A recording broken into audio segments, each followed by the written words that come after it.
नमस्कार साथियों, आज के इस वीडियो में बात करेंगे कि राजस्थान के नागौर क्षेत्र में किसान एक ऐसी खेती करते हैं जो इस खेती में 26 दिनों के बाद में कमाई शुरू हो जाती है और वही कमाई लाखों रुपये में।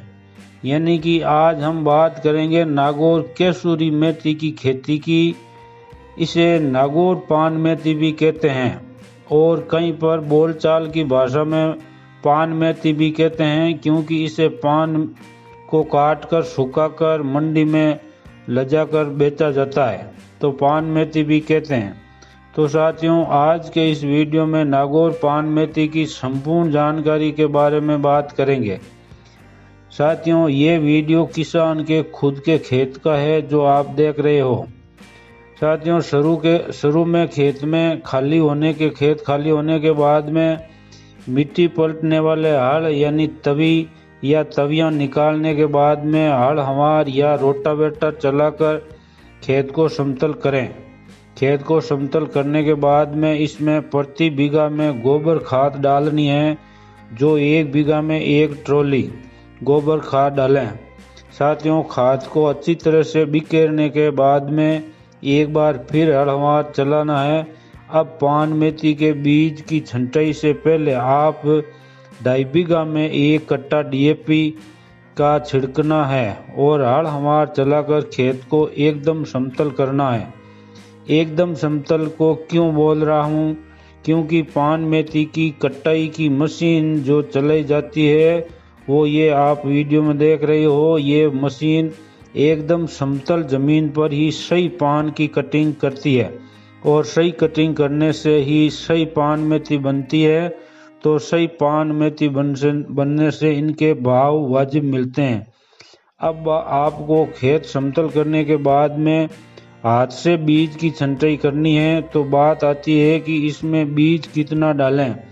तो साथियों, नागौर पान मेथी की खेती के लिए आपको 1 बीघा में 30 से 35 किलो बीज प्रति बीघा के हिसाब से बराबर हाथ से छिड़कने के बाद में एक बार फिर हल हमार या रोटावेटर चलाना है। और हाँ, यदि आप रोटावेटर चलाते हैं तो रोटावेटर के पीछे हवार जरूर रखना। हवार से समतल पाटा हो जाता है और इसे पहले आप सूखा खेत में बीज छिड़कने के पहले खरपतवार दवाई का स्प्रे कर सकते हैं और DAP खाद के समय भी खरपतवार का स्प्रे कर सकते हैं। बीज छंटाई के बाद में खरपतवार दवाई नहीं डालनी है। अब साथियों, पान मेथी की खेती फव्वारा सिंचाई से ही करें और फव्वारा सिंचाई से ही मशीन से कटाई होगी।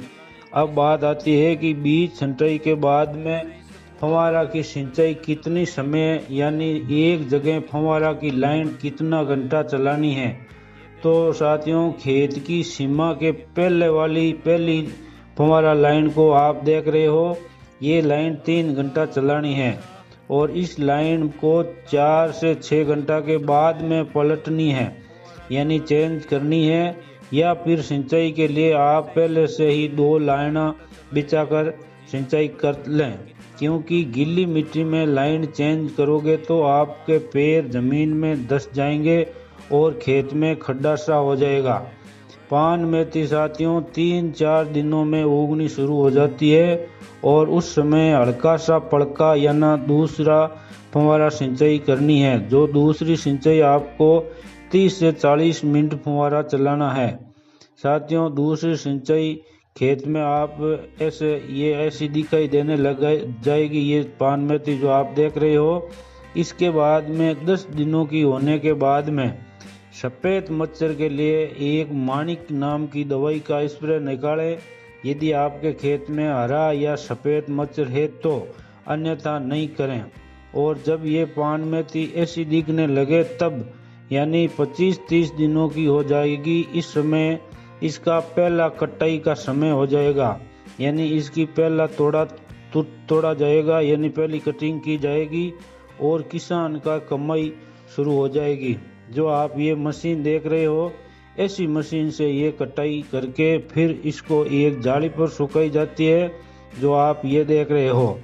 ऐसे पान मेथी को सुखाया जाता है और 2-3 दिन सूखने के बाद में इकट्ठी करके मंडी में बेचने के लिए ले जाया जाता है।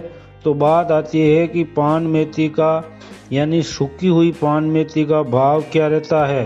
तो साथियों, ये विदेशों में निर्यात की जाती है, तो मांग के अनुसार कम से ज़्यादा होते रहते हैं और कम से कम 15,000 रुपये प्रति कुंटल से लेकर 20,000 रुपये प्रति कुंटल का भाव होता है।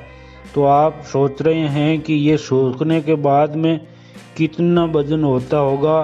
तो साथियों, आपकी जानकारी के लिए बता दें कि पान मेथी सूखी हुई प्रति बीघा में 80 से 100 किलो हो जाती है, कभी कभार कम ज़्यादा भी हो सकती है। पान मेथी की कटाई साथियों हर सप्ताह में 4 महीना तक कटाई की जाती है और सुखाई जाती है और इस प्रकार पान मेथी को 10-12 बार कटाई की जाती है और सुखाई जाती है और बेची जाती है। तो एवरेज 8 से 10 कुंटल प्रति बीघा सूखी पान मेथी हो जाती है। ये भाव के कारण अच्छी पैदावार हो जाती है। साथियों, ये थी नागौर केसुरी पान मेथी की खेती की संपूर्ण जानकारी। यदि और भी आपको जानकारी आप लेना चाहते हैं तो आप कमेंट करें और आपके कमेंट का जवाब दिया जाएगा। साथियों, गलत कमेंट नहीं करें। धन्यवाद। राम राम सा, नमस्कार, जय हिंद।